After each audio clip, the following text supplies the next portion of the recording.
Un saludo con todos, sean bienvenidos a este podcast académico que está preparado de la Universidad de Otavalo, de la carrera de Psicología. Mi nombre es Jonathan Echo y hoy vamos a conversar de forma clara sobre cómo construir un marco teórico sólido y cómo justificar una investigación. Vamos a compartir tanto información investigada como nuestras opiniones personales. Y para empezar, vamos a presentarnos cada uno que está participando en este podcast. Hola, soy Elsa y me gusta la idea de manera crítica cómo los autores aportan a la investigación. Hola, mi nombre es Adonis y siempre trato de dar una explicación dinámica, por lo cual voy a dar ejemplos para que puedan entenderme de una manera más fácil. Hola, mi nombre es Juliana y me interesa cómo estos temas se conectan con la realidad educativa. Hola, un gusto. Soy Patricia y me gusta ver la parte humana y el impacto real de las investigaciones. Soy Joel y a mí me interesa mucho conocer sobre el tema, pero sobre todo el cómo debemos aplicar la teoría en la práctica psicológica, ¿no? Presentado, quisiera como platicar primeramente qué es el marco teórico, ¿no? Bueno, para mí sería como una base conceptual de una investigación y también como tengo investigado o leí sobre algunos autores, según Fernández y Baptista, es donde se organiza toda la información relevante para fundamentar científicamente el estudio. Yo siempre veo cómo la columna vertebral del proyecto y el marco teórico está débil, todo lo demás se cae. En cambio, para mí es como preparar el terreno antes de construir una casa. Si el suelo está estable, va a funcionar, pero si el suelo no está estable, eso va a caer. Además, diría que el marco teórico te obliga a revisar que se ha estudiado antes. Muchas veces uno cree que una idea es nueva, pero resulta que ya existen investigaciones similares. En mi perspectiva, a mí me gusta que el marco teórico te obliga a pensar, no solo copiar definiciones, toca entenderlo cómo dialoga en base a las teorías. Porque el marco teórico organiza los conceptos, las teorías y los autores que apoyan tu tema, ¿no? Entonces, claro que sin eso no hay dirección. Ahora que ya todos tenemos un breve concepto sobre qué es un marco teórico, vamos a pasar a la siguiente estructura o la siguiente fase, que sería los antecedentes, ¿no? Hablemos un poco de esto y para empezar quisiera preguntar ¿por qué son tan importantes? Bueno, en mi punto de vista, porque te muestra qué hicieron otros investigadores antes que tú, te dan pistas del método, resultados y algunos enfoques. Ya. En lo práctico, más o menos te ayuda a ver los vacíos que puede tener. Un ejemplo de eso sería, si existen estudios de ansiedad en Cuenca y no existe uno en Otavalo, tú podrías realizarlo y generar un nuevo aporte. También estos antecedentes te invitan a repetir lo mismo. A veces estas investigaciones un tema es sin revisarlo y luego resulta que ya existe como 20 estudios iguales. Yo,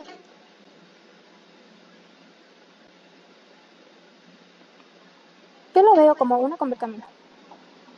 Muy bien, vamos a pasar ahora que sería bueno, para mí sería algo muy importante que es la justificación, ¿no? Tiene varias dimensiones. La primera es la justificación teórica, que aporta tu investigación al conocimiento.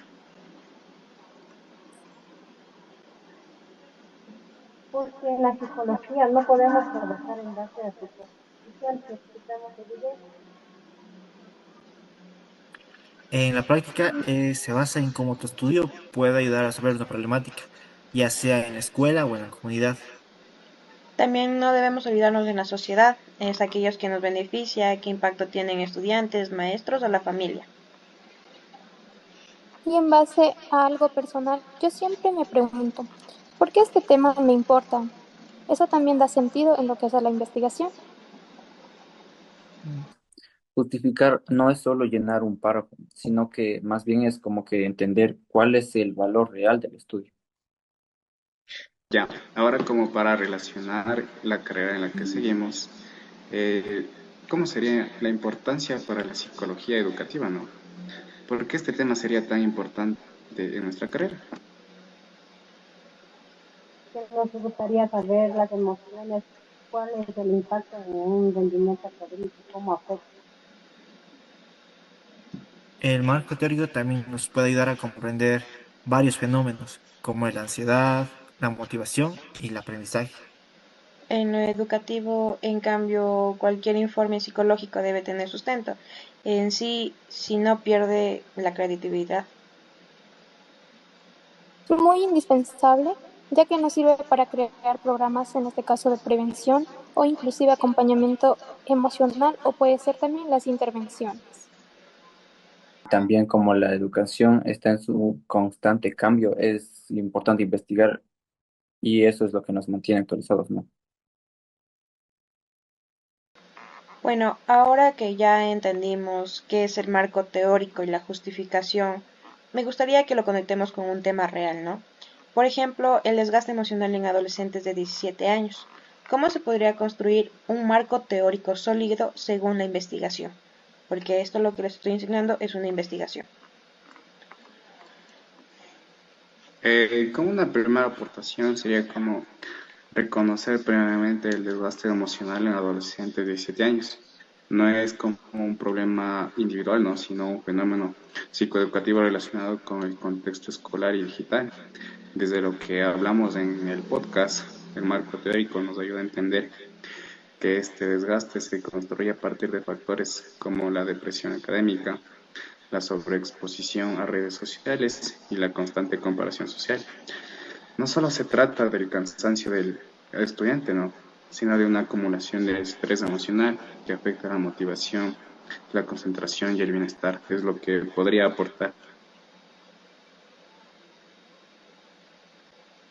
Yo considero que el desgaste emocional también, al momento de dar inicio, suele presentarse de forma silenciosa o progresiva, ya que como tú lo bien mencionaste anteriormente, puede darse en lo que es, puede ser por la presión constante que los estudiantes sientan, puede ser por sus expectativas, que pueden ser como notas, puede ser los comportamientos, incluso la aceptación social en base a su entorno familiar, o puede ser en la escuelita.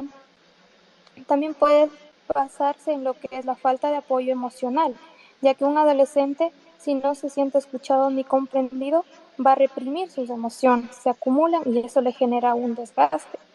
O inclusive puede tratarse por lo que es los conflictos familiares basados en el hogar, ambientes como puede ser discusiones constantes entre sus padres o inclusive entre hermanos, separación de los padres, violencia verbal, o ausencia profundamente cuando hay separación en el hogar. O bueno, basándome también en lo que es educativo, puede basarse en lo que es el rechazo social o conocido como el bullying, ya que las burlas o inclusive la exclusión dañan el autoestima generando profundamente un dolor, posiblemente tristeza, ansiedad o inclusive aislamiento. También, por último, considero que puede afectar en los cambios físicos y emocionales, ya que en la adolescencia presentamos cambios hormonales o de identidad, ¿no? Y también entender lo que ellos sienten y aceptarse físicamente puede generar una gran frustración. Otra parte que podría decir yo es que a los 17 años es una etapa clave, debido a que a este punto es convergente entre la presión de un futuro universitario y la transición hacia la adultez. Y debido a que el desarrollo neurobiológico que aún limita las regulaciones emocionales, insatisface la vulnerabilidad del estrés sostenido. Por lo tanto, puede añadir en una frustración entre la autonomía, la competencia y la vinculación social. Cuando el estrés dura mucho tiempo, ¿no? También puede aparecer el desgaste emocional, que como ya dijeron, esto hace que los estudiantes se sientan más cansados, más desmotivados, más irritables o incluso sin ganas de estudiar ya después. Entonces, a veces también les cuesta concentrarse o se sienten tristes sin saber por qué o cuál es el motivo. También tenemos que considerar que la adolescencia es una etapa de alta vulnerabilidad, donde que afecta lo emocional por las deficiencias académicas, sociales, familiares. Pueden generar estrés, agotamiento emocional, afectando el bienestar psicológico. También podemos, como una estrategia, podemos ver la motivación y el rendimiento escolar, cómo puede aumentar sus expectativas. Entonces, se podría hablar que esta base teórica también permite justificar la investigación. Como dijo mi compañera Patti, el desgaste emocional no solo afecta el estado psicológico del adolescente, sino que también percuta en su rendimiento académico, su autoestima, su adaptación social, lo que convierte en un problema relevante a nivel educativo y social. Por lo tanto, se diría que también la justificación científica nos ayudaría en esta investigación, ya que nos ayuda a la necesidad de comprender, ¿verdad?, el fenómeno para prevenir consecuencias mayores desde la psicología educativa, que promueve la educación emocional y el acompañamiento psicoeducativo. Podríamos decir que, en conclusión, el marco teórico no solo explica el problema, sino que el fundamento le da el sentido de la investigación, demostrando que el estudiante, el desgaste emocional en adolescentes de 17 años es necesario, permitente y socialmente relevante. ¿Estamos de acuerdo en ello? Sí, de acuerdo. Sí. ¿Ya? Compartimos la misma idea. Bueno, compañeros, entonces, como ya tenemos entendido lo que es un marco teórico y la justificación exacta dentro de una investigación, podemos cerrar nuestro podcast. Cada uno que nos ayude con un consejo práctico para la construcción de un buen marco teórico para los demás estudiantes que están creando su investigación. ¿Tienen algún consejo? Leer varias fuentes, comparar autores, no quedarse con un solo autor y seguir investigando más respecto al tema. Un consejo que podría decirle yo es que no se limiten solo a buscar en unas fuentes, sino intenten buscar fuentes que sean verificables, debido a que eso les va a dar las bases que pueden sentar su investigación. Y si no tienen esas bases, la investigación va a estar sujeta a nada. Yo también les ayudaría con un consejo que sería que usen mapas conceptuales para ordenar las ideas más principales en la creación de una investigación.